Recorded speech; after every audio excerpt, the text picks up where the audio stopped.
तुम्ही कधी पालकचे तिखट शंकरपाळे ट्राय केलेत का? अहो नसतील केले तर नक्की ट्राय करून बघा. एकदम खुसखुशीत असे तयार होतात आणि पुऱ्या तर अगदी अमेझिंग लागतात. चला तर मग नमस्कार. मी दुर्गाज रेसिपीमध्ये तुमच्या सर्वांचे स्वागत करते आणि वेळ वाया न घालवता पुढच्या रेसिपीला सुरुवात करते. मस्त असे खुसखुशीत तिखट शंकरपाळे बघताच तोंडाला पाणी सुटेल. त्यासाठी इथे मी पालक घेतलेली आहे. पालक आधीच निसून धुवून ठेवली होती कोरडी करून, पण फ्रीजमध्ये होती त्यामुळे थंड होती. 1-2 मिनिट पाण्यामध्ये घालून ठेवणार आहे आणि नंतर पाण्यामधून काढून घ्यायची आहे आणि ज्या भांड्यामध्ये आपण उकळून घेणार आहोत त्या भांड्यामध्ये घालून घ्यायची. कढई किंवा पातेल्यामध्ये घालून घेऊयात आणि थोडं पाणी घालून घ्यायचं 1-2 कप आणि गॅसवर ठेवून घेणार आहे. पालक शिजते तोपर्यंत पुढची तयारी करूयात. हिरव्या मिरच्या घेतलेल्या आहेत 7-8. तिखट कमी जास्त आवडीनुसार करू शकता. कोथिंबीर पण घेतलेली आहे. आता मिरच्याचे तुकडे करून घेऊयात. नाही केले तरी पण चालतात. मिक्सरमध्ये बारीक त्या होणारच आहेत. कोथिंबीर धुवून घेतली आणि थोडी 1चे 2 भाग करून यामध्ये घालून घेणार आहे किंवा चाकूने तुम्ही कापून घालून घेऊ शकता. 10 ते 12 लसणाच्या पाकळ्या आणि 1 चमचा जिरं यामध्ये घालून घेतलं आहे. पालक शिजलेली आहे बघू शकता. जास्त शिजवायची नाही, अगदी 1-2 मिनिटवर थोडीशी मऊ होईपर्यंत शिजवून घ्यायची आहे. नंतर त्याला थोडंसं मी चमच्याने कट करून घेतलं आहे. तुम्ही त्याऐवजी चाकूने कट करू शकता किंवा तशीच घालून घेतली तरी चालते. आता मिक्सरमध्ये घालून याची मस्त अशी बारीक पेस्ट तयार करून घ्यायची आहे. थोडंसं पाणी घातलं आहे मी. जर बारीक होत नसेल तर थोडं पाणी घालून मस्त अशी बारीक पेस्ट तयार करून घ्यायची. अजिबात आपल्याला यामध्ये जाडसरपणा ठेवायचा नाही. आता मैदा घेतलेला आहे, चाळून घेऊयात. मैद्याऐवजी तुम्ही गव्हाचं पीठ पण वापरू शकता, ते पण छान लागतं. मी इथे मैदा वापरलेला आहे. चाळून घ्यायचं आहे आणि नंतर जी आपण पेस्ट पालकची तयार करून घेतली होती ती यामध्ये घालून घेणार आहोत. चवीपुरतं मीठ घालून घ्यायचं आहे. मीठ नेहमीपेक्षा थोडंसं जास्त घालायचं म्हणजे शंकरपाळ्याला चव आणखीन जास्त येते.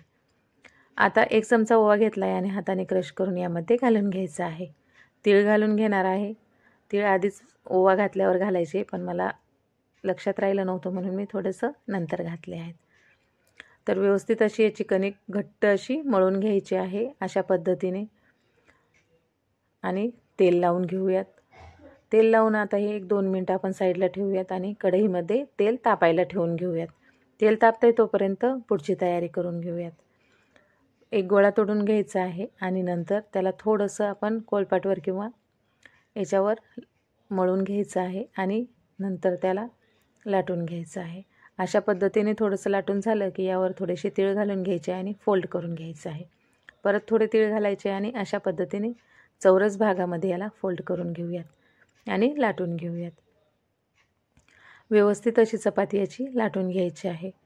तर तुम्ही जर माझ्या चॅनलवर नवीन असाल तर माझ्या चॅनलला लाईक करा, शेअर करा आणि अशाच नवीन व्हिडिओ बघण्यासाठी माझ्या चॅनलला सबस्क्राईब मात्र नक्की करा. तर बघा मस्त असं हे जाडसर, जास्त जाडही नाही आणि जास्त पातळही नाही, व्यवस्थित असं मध्यम आकाराचं मी एक मोठी चपाती लाटून घेतलेली आहे. आता याला चाकूने किंवा चमच्याने कट करून घेऊया. तुमच्याकडे कटर असेल तर तुम्ही ते पण वापरू शकता. व्यवस्थित असं मस्त असे याचे एकसारखे अशा लाईन ओढून घ्यायच्या आहेत आणि आता दुसऱ्या बाजूने पण मस्त हे आपण कापून घेऊयात.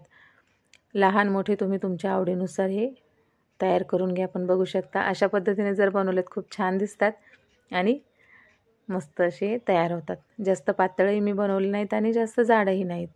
आता तेल पण तापलेलं आहे, आपण हे तळून घेऊयात. गॅस कमीच ठेवायचा आहे, जास्त फुल गॅसवर आपल्याला तळायचे नाही आहेत. मस्त असे खुसखुशीत होईपर्यंत तळून घ्यायचे आहेत. तर बघू शकता मस्त असं याला लालसर असा रंग आलेला आहे. आता आपण काढून घेऊयात. दुसरी पद्धत, मी इथे खसखस घालून घेतली आहे. चपाती लाटून घेतली आहे आधी आपण जशी पहिली लाटली होती तशी आणि त्यावर खसखस घालून घेणार आहे. त्यामध्ये मिरा पण होता. तुम्हाला वाटायचं किडा वगैरे होता की काय, पण मिरा होता. काढून घेतला आहे आणि व्यवस्थित याचे थोडेसे लांबसर असे मी शंकरपाळे तयार करून घेतलेले आहेत. ते पण तळून घेऊयात. अनारशासारखे खसखस जर टाकली तर खूप छान लागतात. आता तिसरी पद्धत, त्याऐवजी तुम्ही गोल पण करू शकता. मी इथे डब्बा घेतला आहे आणि त्याच्या अंदाजाने ते मस्त असे गोल तयार करून घेतले आहेत. तर बघू शकता आवडीनुसार हवा तसा आकार देऊन मस्त असे खुसखुशीत होईपर्यंत तळून घेऊया किंवा ताबडतोब जर खायचे असेल तर पुऱ्या पण खूप छान होतात. प्रवासात न्यायला एक 7 ते 8 दिवस सहज असं हे टिकून राहतं. तुम्हाला माझी रेसिपी कशी वाटली कमेंट करून नक्की सांगा. चला तर मग भेटूया पुढच्या रेसिपीमध्ये. नमस्कार. व्हिडिओ आवडला असेल तर लाईक शेअर सबस्क्राईब नक्की करा. धन्यवाद.